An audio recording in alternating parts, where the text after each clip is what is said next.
At the far edge of the great desert, where the land seemed to forget its own shape, there was a city that did not remain where it was built. It did not appear on maps, not because it was hidden, but because it never stayed long enough to be drawn.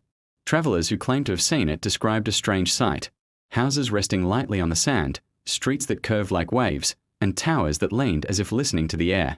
Some swore the city was real. Others believed it was a mirage born from heat and exhaustion. But the city was real. Its people simply called it the city. No walls surrounded it. No gates marked its entrance. The buildings were made of light stone and flexible wood, designed not to resist movement, but to accept it. When the wind blew, the city shifted. Slowly, gently, as if it were breathing. And when the wind rested, the city rested with it. To the people of the city, the wind was not an enemy. It was not something to fight or fear. It was a guide. Children learned to read its signs before they learned to read words. A low whisper meant travel. A warm current meant rest. A sharp change in direction meant preparation. When the wind arrived in the early morning, doors creaked softly, streets slid a little closer together, and the city began to move across the sand like a drifting thought. The people smiled during these moments. They gathered their belongings without urgency, as they had done countless times before. "We do not own the city," they often said. "The wind carries us where we need to be." Each new day brought a different horizon. Sometimes mountains glowing red at dawn, sometimes distant oases, sometimes only endless sky. No one asked where they were going. They trusted the movement. Nadara was born on a night when the wind was silent. The elders whispered when they heard this. Children born in stillness, they said, often carried heavier thoughts. From an early age, Nadara watched the horizon longer than others. While the other children ran through moving streets and laughed as their houses drifted closer or farther apart, she stood still, listening. She loved the city, but she felt something restless inside her. "Where are we going?" she asked once. Her friend shrugged. "Somewhere else." "But why?" They laughed. "Why not?" Nadara climbed the leaning tower at the center of the city whenever she could. From there, she could see the tracks the city left behind, soft lines in the sand that vanished within hours. She wondered if the city was traveling toward something, or away from something. One evening, Nadara sat beside her grandmother, Salma, whose eyes held more memories than the desert itself. "Grandmother," Nadara asked, "has the city always moved?" Salma was silent for a long moment. "No," she said at last. "Once, long ago, we stayed."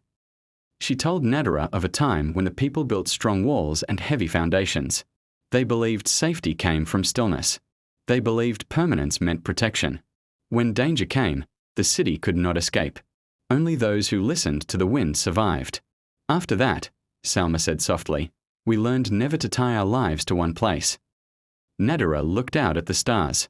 "And what if the wind leaves us?" she asked. Salma did not answer. The day it happened felt wrong from the start. The morning air was help. No whispers. No movement. The city did not shift. At first, people were relieved. They rested. They laughed. Some said it was a gift. But as the sun climbed higher, the heat became unbearable. The shadows did not change. The air did not breathe. By nightfall, fear had begun to spread. The water supplies, usually refreshed by the city's movement, began to shrink. The desert felt closer. The silence pressed against every wall. Nadara stood in the center of the city and realized something terrifying. The city had never taught them how to stay. As days passed, the wind did not return. Some people argued it was time to change. "We must build walls," they said. "We must make this place permanent." Others refused.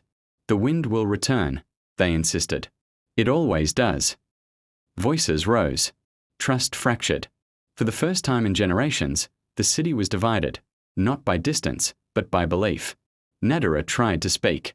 "Maybe the wind stopped because we forgot why we move," she said. Few listened.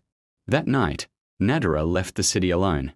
She followed a path her grandmother once showed her, a path not marked by stone, but by memory. The desert was quiet. Too quiet. After hours of walking, Nadara reached a circle of ancient stones, half buried in sand. She felt something old there. Something waiting. She sat down, closed her eyes, and breathed. "If you hear me," she whispered, "we are still listening." The wind did not answer immediately, But the sand shifted. A single breath of air brushed her face. Then another. Far away, in the silent city, doors trembled. Shadows moved.